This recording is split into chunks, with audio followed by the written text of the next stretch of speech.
So let me begin by saying that this is, for me personally, a great honor to be invited to be in conversation with Professor Thapar, who has been my teacher. She's been my very senior colleague. She's been an inspiration. She's been an exemplar. I could go on and still be not finish what I would like to say. So this is a great opportunity for me, and I'm sure all of you here are really looking forward to spending this time with her. And I would like to thank her on all your behalf for agreeing to come to this Baitak, which is really Baitak with a small group of people. Of course, the numbers are growing larger by the minute, and I hope you have enough space for people to at least peep in and see Romila, if not be able to actually be seen. So this is really a wonderful, wonderful opportunity, and thank you, all of you, for being here. I hope we'll have an interesting discussion. It is difficult not to have an interesting discussion when Romila is around. It's difficult not to have an argumentative discussion when she's around. Like and in fact, I'd like to begin today's evening by reminding all of you and her of some of the big battles that she has fought, leading from the front. And I will begin by, I brought some evidence, being a historian. Here is a book which the Center for Historical Studies, essentially brought out in 1991, when the Babri Masjid, Ram Janmabhumi controversy was at its peak.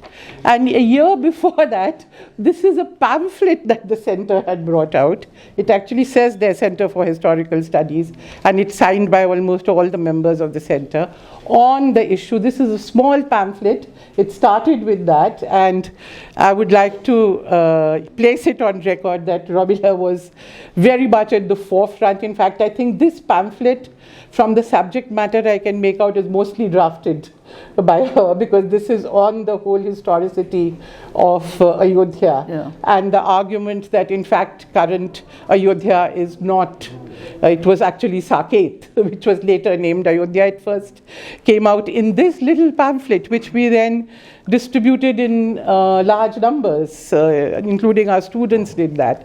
So she is a veteran of many battles, which have to do a lot with history, of course, because she speaks as a historian, but they also have equally to do with what's going on around her. So the topic of today's session, which is writing history, understanding India, I think is a very apt topic, because in many ways it just sums up what Professor Thapar has been doing all of life. Please excuse me if I keep relapsing into Romila, because she's the one who gave us permission, I think 50 years ago, in the early 70s when we became your students, to actually call you by your first name. That's right. So it's difficult for me to now go back to a more formal Professor Thapar. So you will excuse me for continuing to address her as Romila. Those were the days, as they say. Those were the days. Yes. And so let me begin by a small quotation from the much reviled Jawaharlal Nehru. Again, as you can see, we have a tendency to put our foot right into where it should not be. The most popular person today, right? So this is in a lecture to historians in 1948.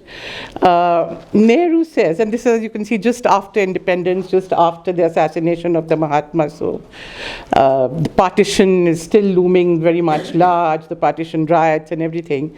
And this is what he says to a meeting of the Indian Historical Records Commission in December 48. History shows us both the binding process and the disruptive process. Today, a little more obviously, the binding or the constructive forces are at work, as also the disruptive or the vociferous forces. And in any activity that we are indulging in, we have the choice of laying emphasis on the binding and constructive aspect or the other. Of course, he wants, we must not, of course, give way to wishful thinking and emphasize something which we want to emphasize, which has no relation to fact. Even when we choose which way, it has to be based on fact, he emphasizes. But nevertheless, he goes on to say, I think it is possible within the terms of scholarship and precision and truth to emphasize the binding and constructive aspect rather than the other. And I hope the activities of historians will be directed to that end. If I may be so bold as to say, I think Romila's whole life's work has been an example of that, of building on the constructive forces, but retaining the rigor and adherence to fact and truth. But at the same time, making the choices, political and ethical choices all along, that you are in fact contributing to the building of society, to the coming together of people rather than, and as all of you know today, I don't have to say it, this is a very important issue before us today, as it has been, as it was in Nehru's time, as it was in 1991. So I think that I'd like to begin by asking Professor Thapar, how does she see her overall perspective, and if she would like to illustrate that with references to her work on Somnath, because I think in that it comes out very sharply. Your concern clearly is begins from the present, but takes you back 1,000 years, and you tell a story which links modern historiography, communal historiography, colonial historiography with actual fact, culled from a range of sources. It's a masterly work, and I would like her to talk about it in her own words to you. Okay, thank you very much, Mridula. Thank you all for coming. It's an awful cold day and it's raining, and I'm very impressed that you made the effort and came. Thank you. I should perhaps begin on a slightly personal note and say that I became a historian by accident, in the sense that I did my honours degree at London University in the School of Oriental and African Studies. I loved being in London. It was just, the whole universe was there. You could do things, you could go to concerts, exhibitions, lectures, meet people. It was a buzzing place. And compared to Delhi, even in those days, it had a different buzz. And so I desperately wanted to stay on. And I didn't have the money to stay on, so I didn't know what to do, running around, couldn't get jobs or anything. And my tutor, Professor Basham, said to me, why don't you put in for a fellowship? You have a reasonably good degree. And I said, oh my God, no, then I'll have to become an academic. And he said, well, we're not such a bad breed. We're all right. Anyway, I had no choice. I had to put in for this fellowship, which I did, and to my great surprise, I got the fellowship. So when I walked into his office 3 weeks later and said, I've just got a letter saying I've got the fellowship, he laughed and he said, now you'll have to become an academic. So there I was, stuck with my future in the hands of academia. Now, the reason why I started with this was because even after I got the fellowship and decided I wanted to work on Ashoka, my feeling was all along that this is a nice, quiet area of research. No one's bothered about ancient Indian history. I will sit down quietly and go through all the inscriptions and edicts of Ashoka and produce a little thesis, and I'll just go on doing that for the rest of my life quietly. I didn't realize that this was the one avenue into the bitterest struggles that are going on today. And, you know, one's fighting madly on every front to try and save not just one's own sanity, but try and suggest that there is something viable, rich, worth nurturing in Indian culture, and it doesn't lie in majoritarianism. It lies in the intersection of cultures. And that is the one thing that I've been going on and on repeating, I suppose to the boredom of some readers, but nevertheless I feel very strongly about this whole question of how we as historians haven't really sufficiently looked at how cultures interface and connect with each other. All right, now to go back to the question of struggles, there are struggles. I think it was E.H. Carr who said, if I mistake not, that the good historian is the historian that works in the past, but has a view over his shoulder of the present, so that his work in the past is not unconnected with the present. And I've had that very much in my mind as I have worked. And in a sense, the issues one takes up naturally connect up to a point. The past is another country, but it's not another country that you don't go to. You're continually going to that other country and bringing back ideas and thoughts and making something of it. Okay, so how did I get into the hands of having to do research on Somnath? A colleague of ours was not retiring. even strictly in your period.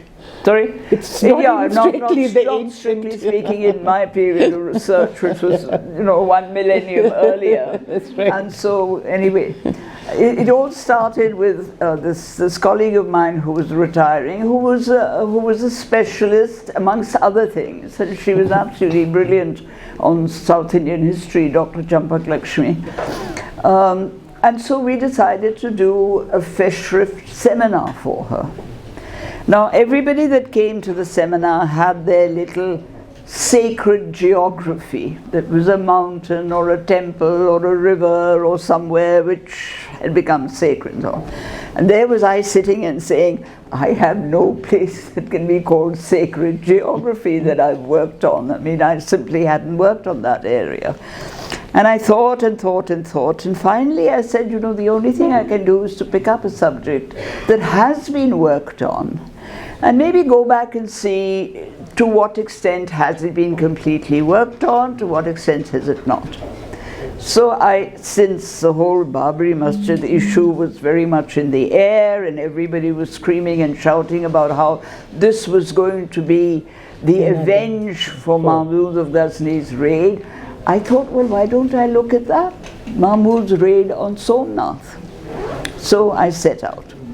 My first problem was, of course, that everybody only bases their account on Persian chronicles. I mean, if you read the traditional writing of the history of the raid of Mahmud, it's one Persian chronicle after another that is quoted.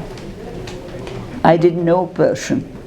So what was I to do? I picked up the English translations and I sat with two of my colleagues who were Persian knowing, who had the Persian texts, and I said, please, weekend homework, let's just go through these passages that refer to Mahmud's raid.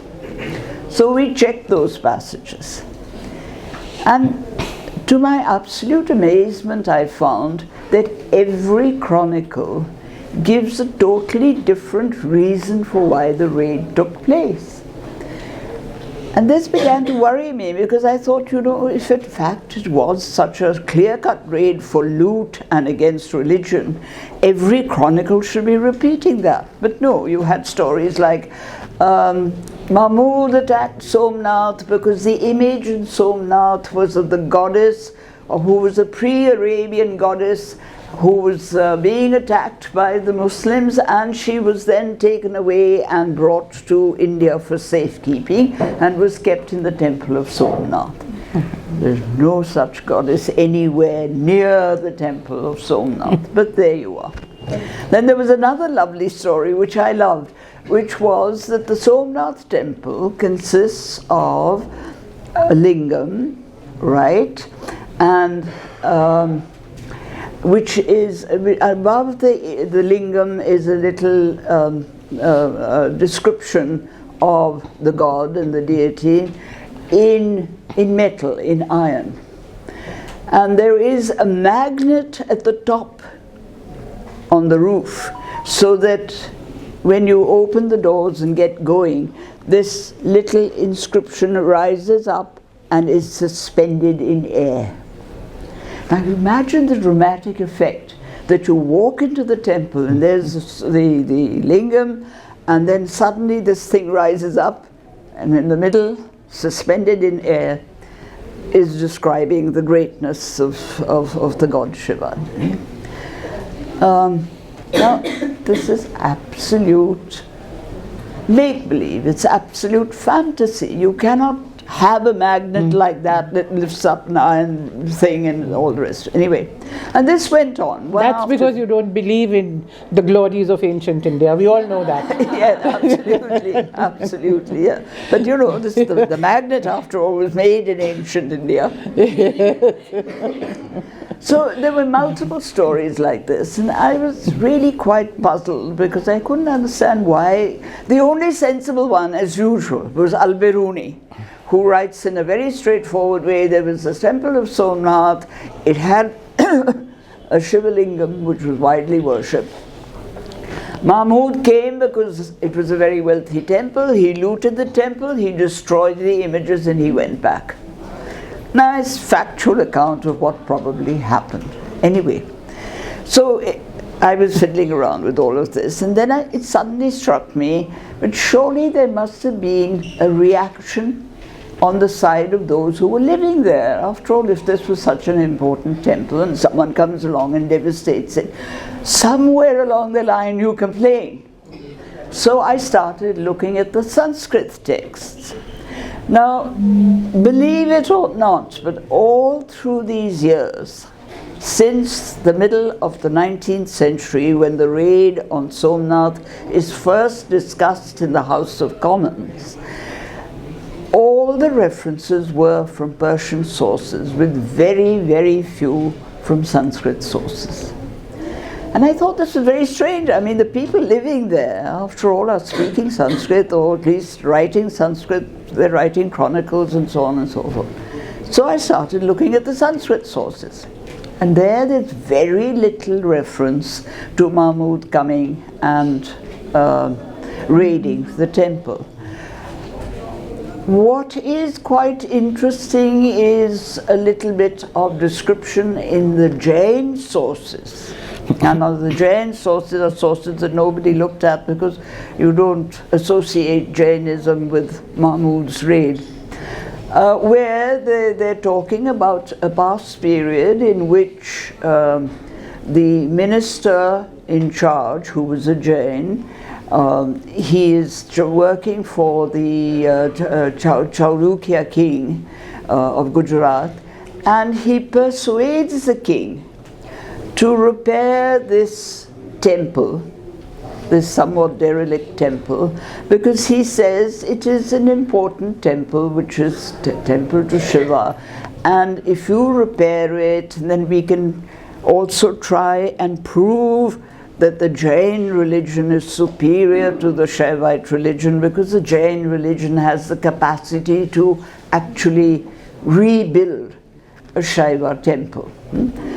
And the interesting thing is that when the king says to him, why is it a derelict? He says there are two reasons for the temple to be in this condition. One is that the ministers, the mantris, did not maintain it. So it fell into disrepair. And secondly, they said, it's built on the shore of the sea, and the sea waves keep coming, and it's got weathered, and it's got into a state of disrepair because of weathering. Now I looked at both of these reasons and I said, my God, these are absolutely rational reasons. There's no question of somebody came from outside and looted the temple and so on. So I got more intrigued, and then I went to the Sanskrit inscriptions. This was another world, an absolute revelation, that in the period subsequent to Mahmud's raid, Somnath becomes a major trading center, as the whole of the western coast of India and Gujarat in particular were major trading centers at that stage. It becomes a major trading center, and there is a long bilingual inscription by a Persian ship's captain who is saying in the Sanskrit part of the inscription, which is addressed to the council that is taking care of the city of Somnath, which is consisting entirely of, the eminent Hindu elite. And the inscription is addressed to them saying, I come here with my full quota of sailors and so on. We would be very grateful if you would bestow on us a little piece of land where we could build a small masjid so that my sailors can go and pray. And apparently this request was considered by the council. It must have been, because the reply that was given was, yes, you can certainly, donate a piece of land. What's very interesting, that in that piece of land that's donated, there's a little corner that actually belonged to the temple of Somnath. And I thought this was really such an interesting kind of dialogue that was going on between the people who were living there and the people who were coming there, and the centrality of trade. This comes through very strongly.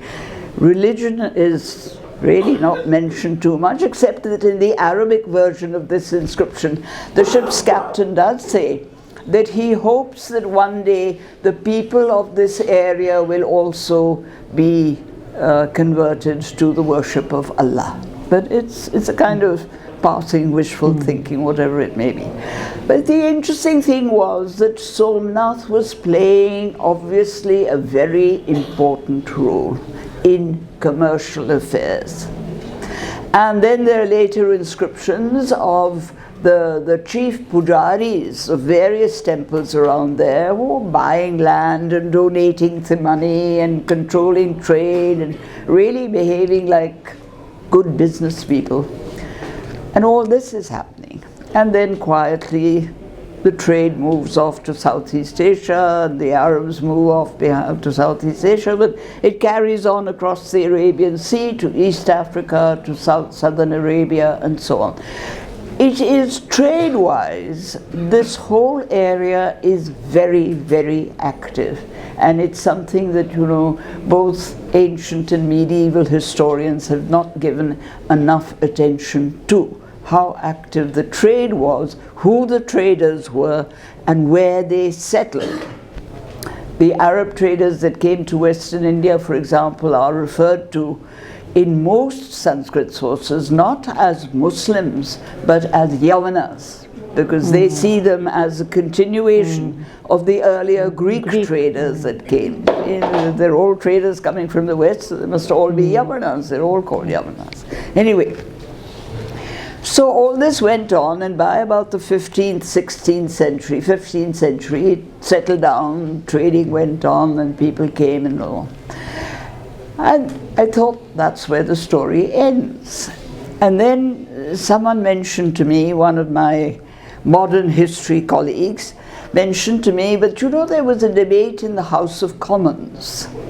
So then I tracked down that debate. Sure enough, I think it was 1835, there is a debate in the House of Commons where they are talking about some gates that are supposed to have belonged to the temple of Somnath, which some British general was supposed to bring back from West Asia to India, which he did, and then they discovered that the gates did not belong to the temple of Somnath, they belonged to some Egyptian temple somewhere or the other.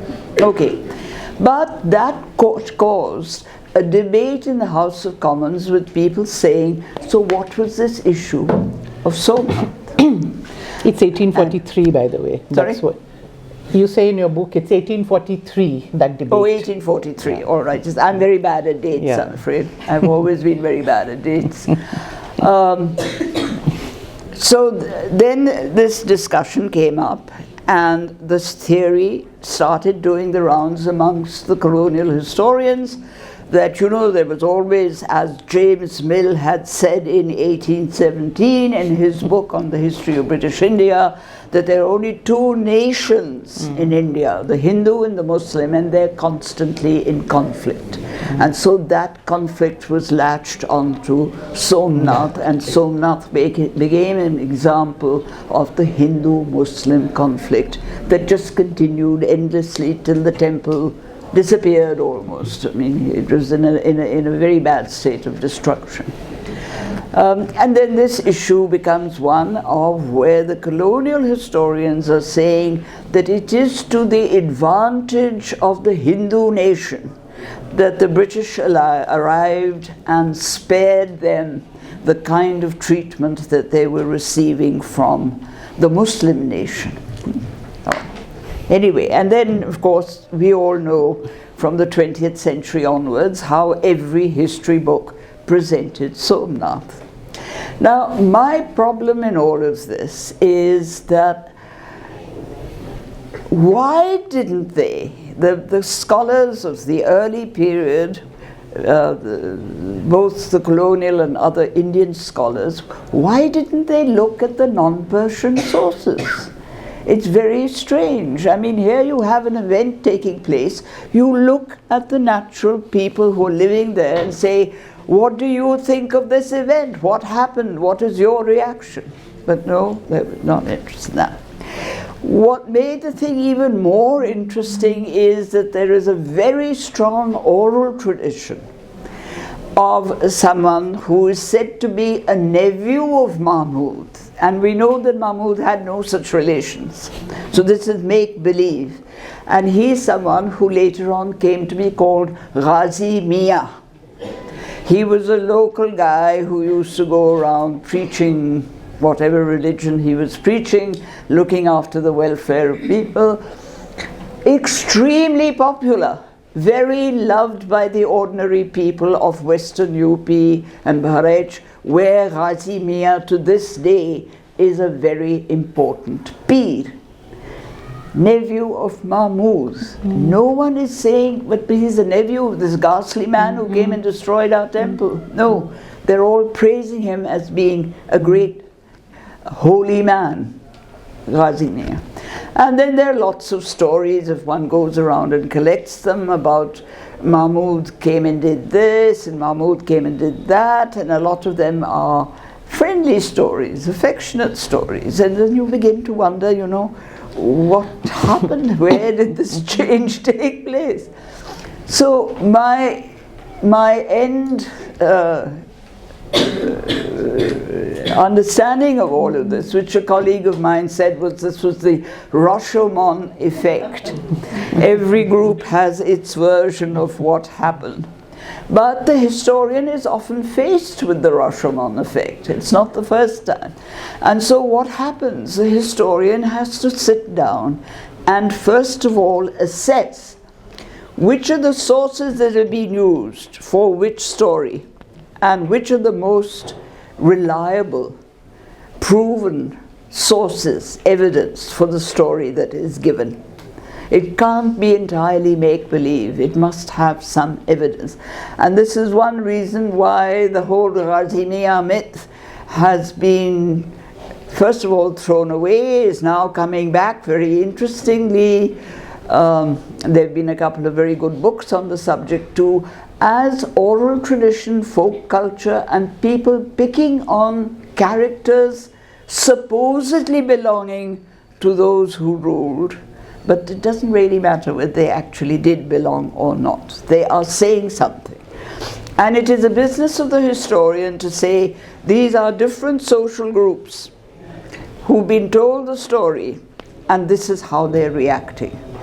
And we as historians have to find out why they are reacting differently.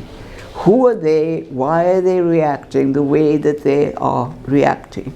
And that not only adds to the richness of the story, but it adds to the fact that all these stories didn't just have an elite audience consisting of the Persian chroniclers at the courts of the sultans, or the Jain chroniclers at the courts of the Chalukyas in Gujarat, or whatever it may be. But there is, in fact, a whole range of people who are reacting in different ways. And the historian has to sit down and pull all this together and not say there's one story, but say there are multiple stories, and these are the reasons for the multiple stories. Whose story are we talking about? And that was what I was trying to do in this book. Thank you so much for the fascinating story. Your story is one more. Absolutely. And if I may just end this part of the story by telling you that Jawaharlal Nehru, in The Discovery of India, when he's talking about Mahmud of Ghazni, ends by saying that he was in fact much more of a warrior than a religious man, and tells us, which I think hardly any of us know, that he in fact raised an army in India under a Hindu general called Tilak, and then used that army to attack his own co-religionists in Central Asia. So I wonder what the people of Central Asia would think of this Mahmud Ghazni bringing in the army from India led by a Hindu general to attack them. What kind of story would emerge out of that? I think the fascinating thing about the way Professor Thapar has just explained, how she got into this and how she went forward, is also to tell you that the historian very often works as a detective. You have to go around looking for clues. You keep hoping you will hit them. You often don't. You hit them in the unlikeliest of places, and then you get really excited, and then you put the pieces together, and the jigsaw puzzle begins to make sense. And yet there is always a connecting thread, which is propelling you. You are telling a story because with some principles involved, not only of the evidence, but also at the level of your philosophy, at the level of the ethics, at the level of what kind of society you have in mind. The connections, therefore, between what we are doing in the present, and what we are searching for in the past, has a lot to do with also what we are imagining our future. All these are deeply interconnected, and the historian stands in a way at this very important point, also trying to save, if I may call it, the truth, or that vision of a positive vision of the future from the onslaughts of present day needs and demands and political pressures and what have you. In fact, I forgot, I was going to introduce you in the beginning by saying she's among the most loved of people in India, and also the most hated. Because if you go to social media, you are the that's why I don't go to social media. Exactly. It's this is like a Romila Thapar, is like you begin an abuse with saying, these are all like Romila Thapar. Now you don't have to take them seriously because we already told you what she's all about. We know she's the leader of that gang who you don't have to listen to carefully. I'm waiting to see when I die what will be my epitaph and who will write it. But one of the things I should add, which I forgot to add, was that this colonial version is then picked up by Indian nationalists. Yes, exactly. And it continues to be central to Indian nationalism.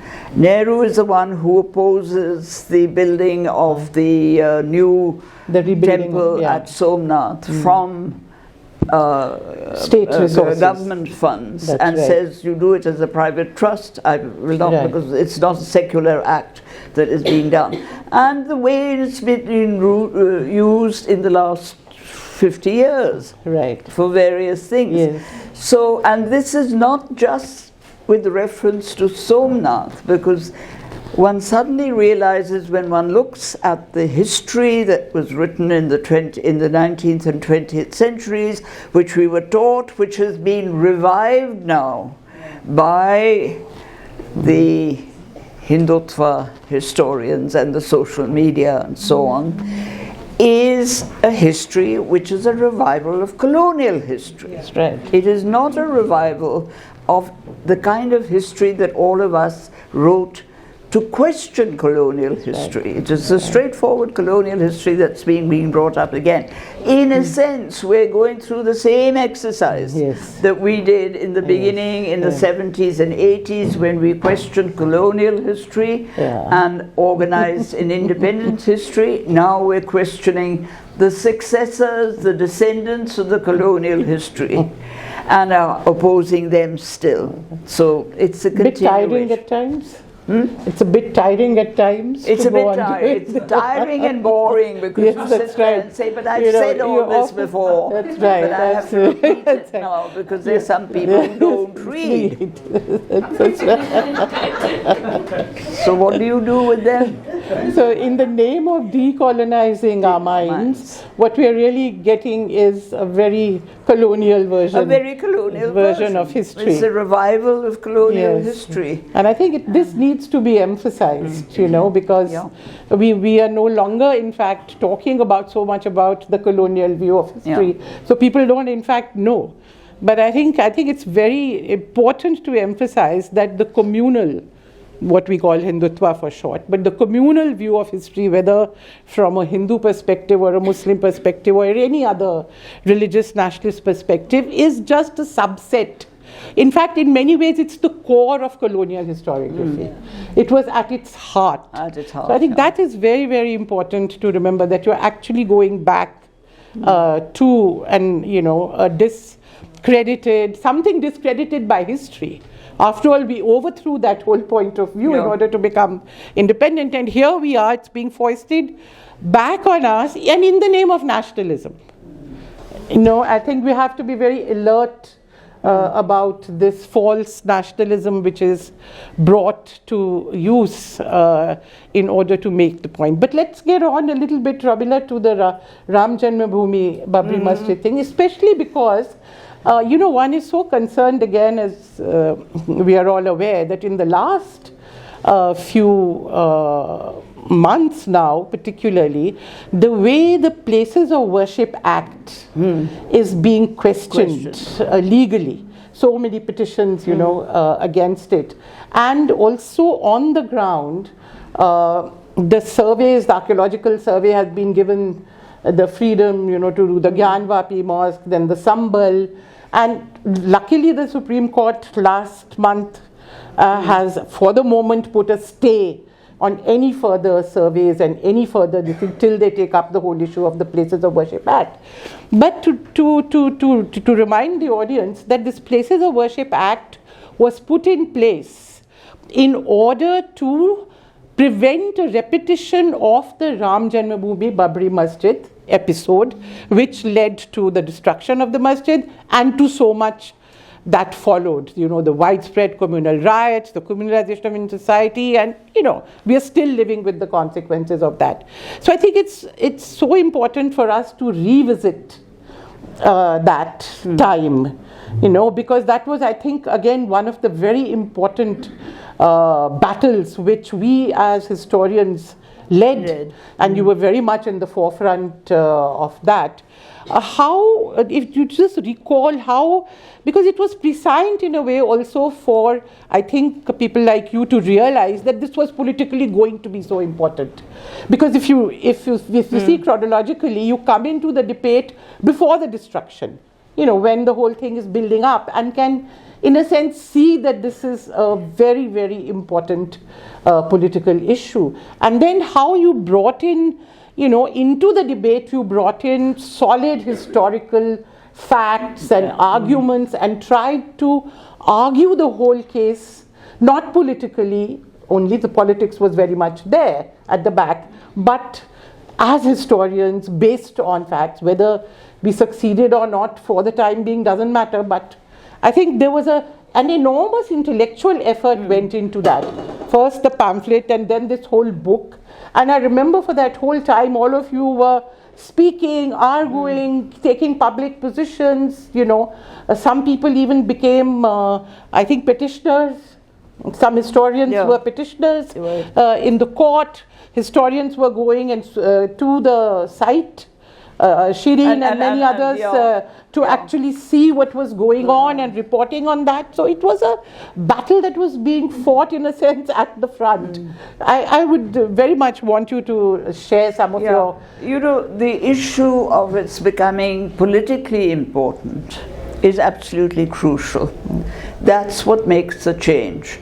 I mean, these days you hear of all these people from talking about the academics have let us down. Yes, I know. Bullshit. I'm so glad Forgive you me brought for in saying that. so. I'm so glad. The academics have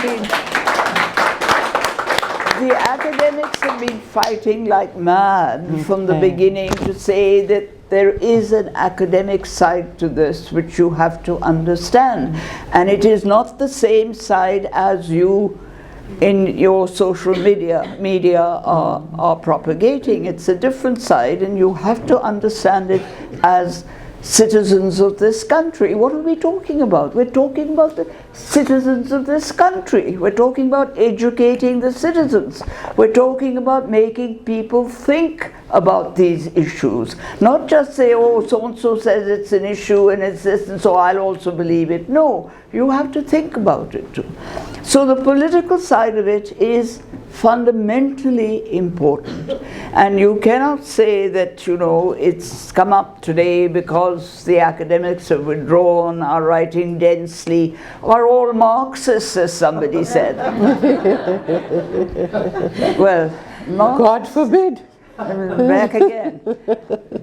That's not the point. I mean, I always think to myself, and sometimes take the example, that look, taking over a place of worship is not something new. It's gone on for years.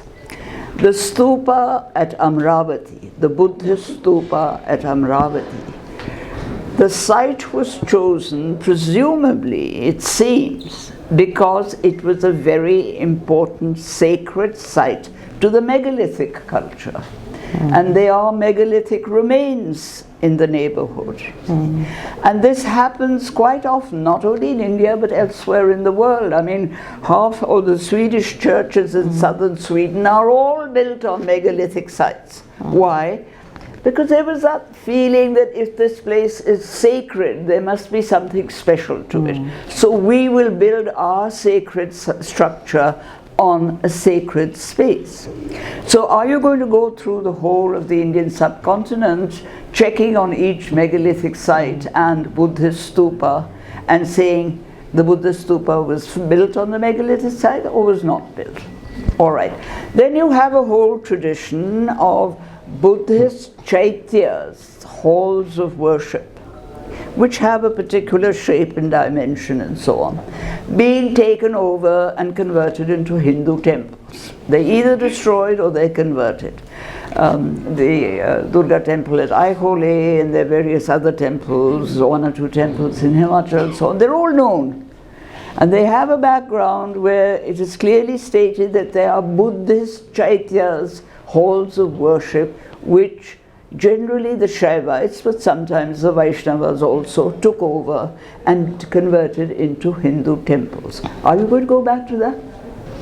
No, because the politics doesn't require that. The politics requires that you go back to saying that the Muslims built their mosques over Hindu temples so that you can destroy the mosques. So do keep that in mind, that when you're told that this is something that is confrontational, ask the question about what is the history of that structure. Now the interesting thing is about the Babri Masjid. So we heard all this about this Toyota dressed up to look like an old Rath and Advani with his bows and arrows riding. Fine. I mean, they're all having fun, let them have fun. Then you get to the point of there is a temple underneath the structure. Now, who is talking about this temple? And where's the evidence for it? The evidence can only come when you excavate underneath the structure, which is why that excavation was really very crucial. Was it going to provide the evidence or not? And when the archaeology and the excavation of the area underneath the temple started, a number of archaeologists did go down and were, of course, abused, but never mind, they went. And they said, where's the structure of a temple? We can't see it. Now, it's very interesting that if you read the archaeological report of those excavations, the mention of a possible temple comes right at the end in the conclusions. There's no description of this was the layout, the foundation of a temple, this is the kind of temple it was. We have to know, was it circular, was it square, was it rectangular, where were the pillar bases, and so on. These are all architectural features that should be represented in an excavation. If you're arguing that the structure was there, on top of it we built the masjid, so that structure, some of it, should remain. And that is difficult to find. So the archaeological evidence, despite the fact that so many people said, oh yes, yes, we found a temple underneath, what did you find? Please tell us. Where's the evidence for it? I mean, today, in this day and age, you never take a statement for granted until you know what the evidence is. It goes without saying. Everybody that makes a statement is then asked, what is your evidence for saying so? So we would like to know, we would like to have the whole excavation report made public and revealed, and we would like to know from the excavators where they located the Ram temple that they claimed that they found. This is something that we argued about earlier on, and we're still arguing about it.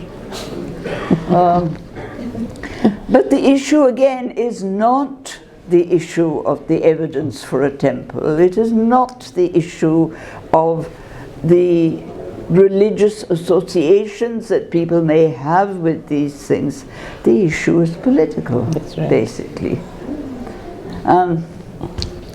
So what does a historian do? Join politics? No, it is very difficult because of all the social sciences, I think the biggest problem comes with the use of history in political, I was going to say manipulation, but let me be polite and say constructions. So when you start using history, you have a different angle on the role of politics in history, which is to prove that the present day assumptions are supported by evidence from the past. In other words, you're legitimizing the present by resort to the past. And in any form of legitimization, you have to have the evidence before you can legitimize.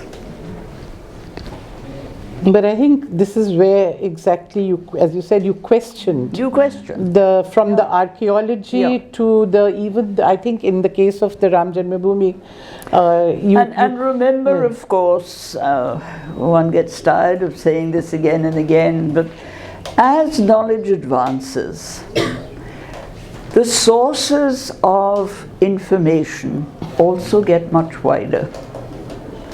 And when the sources of information get wider, then the evaluation of the evidence has to be much more strict. You can't just say, well, you know, somewhere along the line it says such and such, there must be such and such. But even today, in something like archaeology, there is so much of the need for scientific evidence to prove anything of an excavation. It's no longer a case of you take the book and the text says such, and you dig up and say, oh yes, the text says that, it must be that. It's a different intellectual enterprise now. And people don't understand that subjects like history and archaeology, when they become social sciences, have a different body of information and require a different kind of analysis of the evidence for the knowledge that they provide or are said to provide. And that's a very crucial difference between the professional historian and the social media. The professional historian will not move a step forward without saying, this is my evidence and this is the proof that I have for the evidence. The social media people sort of say, oh, I thought of it and it's a fantasy, so what? It existed. So just to round up the discussion on the Babri Masjid, Ram Janmabhumi controversy, I do believe that the fact that such a solid resistance was put up with such sophisticated arguments, and it was based on archaeological, what you just talked about, but there was so much more that was put together in the arguments that were made against arguing that there was a Ram temple, beginning with questioning the historicity of Ayodhya itself, that where is the proof that this was indeed Ayodhya, and where is the proof that Ram was born here, and where is the proof that Ram was born in this place. So it was a very many steps argument, and at the end the argument was very clearly made, in fact both in this pamphlet and in the introduction by Gopal in the book, that suppose even at the end of it can be proved beyond doubt that there was indeed a Ram temple below the Babri Masjid. Does that still justify? Then we have to come to the politics of it and the need. Do we go around destroying, mosques or whatever be the structures? And then we go to the whole history which Romila started with, that there is a whole history of religious structures being built over existing structures. Yeah. There's also a history of destruction of Jain and Buddhist and other temples. So how far back will we go? And as a society, we've got to ask ourselves this question: are we going to let people really play around with our lives in the name of restoring our great culture and giving us back our selfhood and our identity and all that, by talking about our past, in a manner that really doesn't take us forward at all? Because let me give you an example from, as you yourself said, that religious places always have this. In Turkey, in Istanbul, the great, the fire. Throughout history, its character changed. It goes back to the early years after Christ. It was a church, it became a mosque, it became a church, it went on. And then Ataturk decided that let's make it into a museum. And to remind you, the demand in our pamphlet was that this should be made into a national monument, and not just preserve it the way it is, no religious business at all. So he made it into into a museum. And now of course we see Erdogan has restored its religious character by converting it back into a mosque. So in front of our eyes we can see how the rulers, in order to advance, and here is very clearly an authoritarian stroke fascist ruler who is using this symbol today in modern times in order to shore up his popularity by saying that what happened, change that goes on. It's not as if, something is fixed forever. And you have to take it in your stride. And you have to also understand and not become willing victims of propaganda and attempts to manipulate you by playing with these, what are obviously evocative and powerful symbols which somewhere appeal to us. I mean, just before coming, I saw the latest issue of Caravan. I don't know if you've seen it yet. It's about a very interesting long article on the recent excavations near Bagpat, Samoli is the name of the Samoli, place. And this journalist has done a wonderful job of interviewing the members of the archaeological survey who, without being quoted, have all in fact gone on record to tell him how they were all roped in for what they did at the Gyanvapi mosque and what they're doing here. And this particular one, the Samoli one, takes me back to a question that I thought I might ask you, but I think it's too late for that now. Another one of your great battles, perhaps the earliest one, on the Aryan invasion theory. I'm not even asking you to go into it, but just to tell the audience that there haven't been just one battle or two. It's been a constant, in a sense, argument, struggle against theories which want to impose a certain view of the past on you, which is not based on historical evidence, and it's a way of telling you, open up your minds and that's right. Smell the coffee rather than be taken by, just because we don't want to believe that our civilization could have anything to do with anybody who came from outside.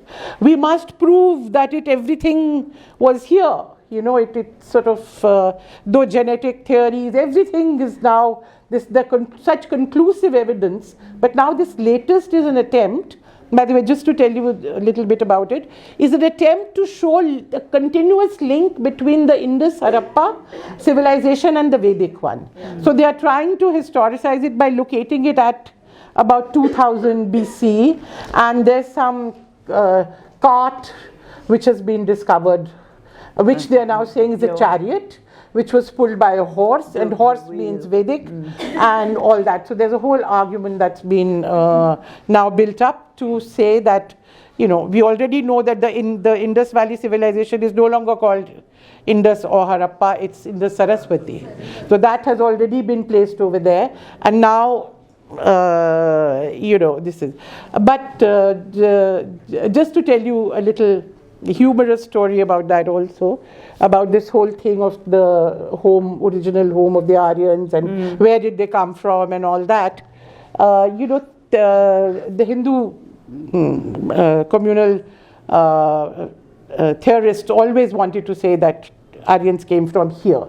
But they had a big problem because one of the people they revered, Lokmanya Tilak, who was a great Sanskrit scholar and all that, had written a book called with which he argued it was in the Arctic. So he written a whole book called The Arctic Home of the Aryans. And so this became a real problem for the Hindutvadis. Did you know how they got around that problem? Yes, I know. You want to tell the story? One of them said... Golwalkar. Huh? Golwalkar said. No, it was maybe it was Golwalkar, anyway, a few of them. When this became a problem, what do we do with the Arctic home of the Aryans? Some of them got up and said, but in those days, the North Pole was in Bihar. That's right. And not only that, and then it moved by a zigzag way and reached where it is now. Yes. By the way, this is there in Golwalkar. I see. So, and this used to be one of Bipin's favorite stories about the Hindutvas and their wonderful, imaginations about India's past. Well, I think time is...